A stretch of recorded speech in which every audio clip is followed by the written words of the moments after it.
अस्सलाम वालेकुम। मैं हूँ आपकी होस्ट ज़ैनब और आज मैं आपको एक बहुत ही मज़ेदार कहानी सुनाऊंगी जिसका नाम है औलाद की तरबियत। तो चलिए अपनी कहानी को शुरू करते हैं।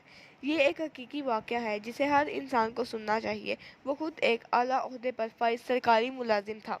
इसके 3 बेटे थे। तीनों सोने का चम्मच मुंह में लेकर पैदा हुए और शानदार ज़िंदगी गुजार रहे थे।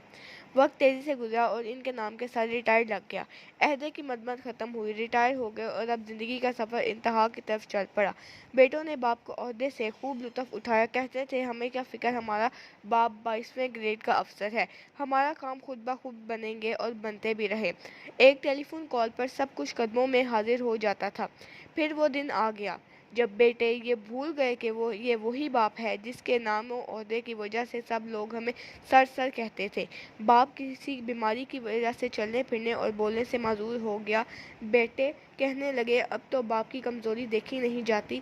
एक बेटे ने कहा कि अब्बा की जायदादों माल को तकसीम करते हैं, ना जाने कब मर जाए। अब तो शर्म आती है बताते हुए कि लोग क्या कहेंगे।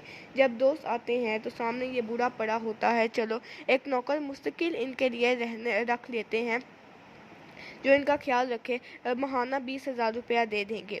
नौकर आ गया और इस घर के एक कमरे में बाप को फर्श पर गद्दा लगा कर दिया। नौकर को कहा कि इसका पूरा ख्याल रखना, हमें कोई शिकायत ना मिले। बेटों की शादियां हुई। एक ने गर्मी की छुट्टियां गुजारने फ्रांस का प्रोग्राम बनाया और दूसरे ने लंदन का और तीसरे ने पेरिस का। और हर जगह अपना तारुफ 22वें ग्रेड के अफसर के बेटे से शुरू करते थे। नौकर को ताकीद की कि हमारे 3 माह बाद वापसी होगी, तुम बाबा का पूरा ख्याल रखना और वक्त पर खाना देना। जी अच्छा साहब जी, नौकर ने कहा।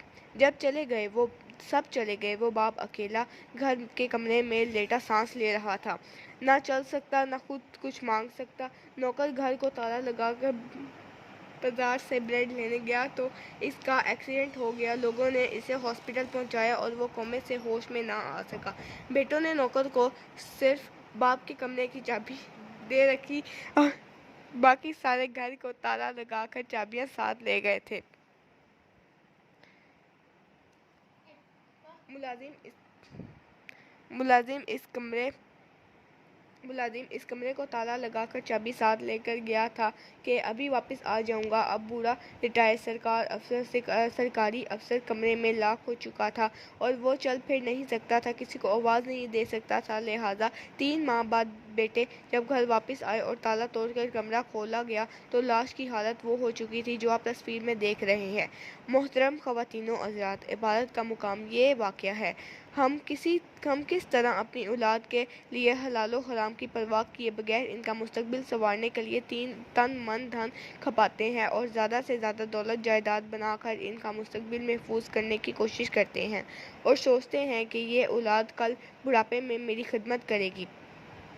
आला तरीन गैर मुल्की स्कूलों में दुनियावी तालीम दिलवाते हैं और दीनी तालीम की दिलवाने को तौहीन समझते हैं, जिसमें सिखाया जाता है कि वालिदैन की खिदमत में अज़मत है। हर इंसान जो बोता है इसका ही फल पाता है। हमें भी सोचने समझने की अशद ज़रूरत है कि हम अपनी औलाद को क्या तालीम दिलवा रहे हैं। कहीं हमारा हाल भी ऐसा तो नहीं होने वाला।